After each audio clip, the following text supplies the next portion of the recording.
Instructivo para el procesamiento de datos del test Stroop y AND. Pues básicamente en este video van a encontrar el significado de las columnas según el test Stroop y cómo lo van a procesar. En ese orden de ideas se van a fijar en las columnas B, que tienen que ver con las respuestas correctas que ustedes dieron. Si tienen 1 es respuesta correcta, si tienen 0 es porque se equivocaron. La columna C está relacionada con las teclas que se deberían haber oprimido en ese intento o en esa pregunta, en este caso 0, y la relacionamos con la columna E que tiene que ver con O, con 0. Entonces, en ese caso, lo que esperaba el sistema era que usted oprimiera 0 y yo oprimí 0, en ese caso me da una puntuación de 1, ¿listo? Pero fijémonos en esto. La respuesta correcta era 9, pero yo oprimí 1. Recuerden que para el amarillo es la tecla 9. Sin embargo, oprimí 1, por eso me da 0 y así sucesivamente. Estos primeros intentos hasta la fila 74 aproximadamente, donde nos aparecen las X, van a ser el ejercicio de control, ¿sí? O sea que va a ser el Stroop aplicado con solo el color de tinta, más no con lectura. En este caso, les van a aparecer todas las palabras que no están relacionadas ni congruente ni incongruente, no tengan en cuenta la columna G. Y aquí van a tener en cuenta, tampoco van a tener en cuenta los colores. Lo que van a tener en cuenta para el procesamiento de los datos es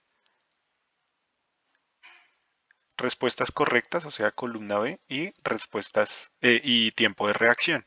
Entonces ustedes lo que van a hacer es sacar los promedios de tiempo de reacción y analizarlo y sacar el porcentaje de aciertos de esas respuestas incorrectas o correctas. ¿Listo? Adicionalmente, ya en la segunda parte sí les van a aparecer los intentos, ya no con la X solo identificación de tinta, sino con la palabra y el color, ¿sí? Entonces, en la columna G cuando nos dice congruente quiere decir que el amarillo, la palabra amarillo, no solo dice la palabra amarillo, sino me aparece con el color amarillo. ¿Listo? Y lo que nosotros tendríamos que revisar es, ahora sí, el filtrado, ¿no? Entonces cogemos la tabla, la filtramos y lo que hacemos es, por ejemplo, filtrar todos los que son congruentes.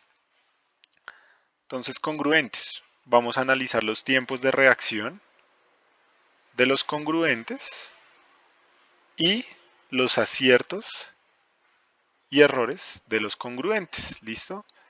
Nuestro porcentaje. Ahora vamos a hacerlo con los incongruentes. Recuerden que el ejercicio incongruente es el que más genera una carga cognitiva porque hay una interferencia entre procesos automáticos y procesos controlados. Proceso automático en este caso sería la lectura de las palabras, proceso controlado sería decir el color de la tinta. En este orden de ideas, pues la interferencia sería por dicho proceso automático.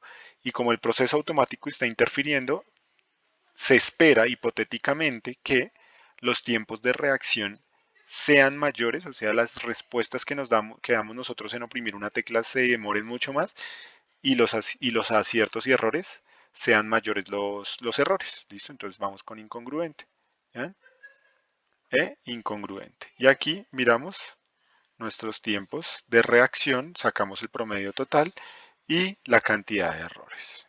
Eso sería todo. Digamos que tienen que analizarlo teniendo en cuenta estas columnas que les digo. Listo, para el caso del AMT, sí, vamos a tener en cuenta las siguientes columnas. Columna B, que son que son aciertos y errores. 1 es acierto, 0 son errores. Columna D, que son los tiempos de reacción en respuestas del target o del objetivo que teníamos que marcar. Y columna F, si son congruentes, incongruentes o neutrales los ejercicios, ¿listo? Entonces en ese orden de ideas lo que voy a hacer yo es filtrar toda mi tabla y voy a tener en cuenta, voy a sacar los promedios generales de los tiempos de reacción. Entonces lo que hacemos allí es seleccionar solo los congruentes inicialmente, selecciono los congruentes y saco un promedio de congruentes. ¿Listo? Entonces en este caso es bueno, congruentes, y me dejó por fuera algo porque lo quité. Congruentes, entonces aquí le voy a dar en función, promedio, aceptar, y yo selecciono.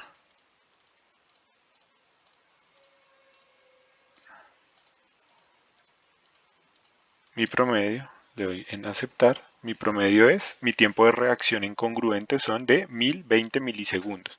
Ahora incongruentes, la misma historia, entonces incongruentes. Le doy aquí en función, pero en este caso de incongruentes,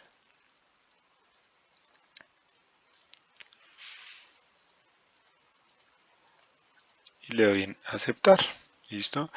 Y ahora en neutrales. Entonces le vamos a dar en neutral, función, promedio, aceptar, neutrales.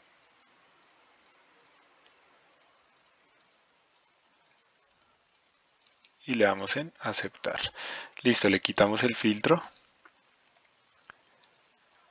Y se van a dar cuenta que, por ejemplo, si yo hago un análisis aquí breve, las congruentes o las flechas que estaban relacionadas con la decisión que yo tomé en función de las flechas en las que todas eran congruentes o todas iban hacia la misma dirección, en esas me demoré en reaccionar 1020 milisegundos, ¿cierto?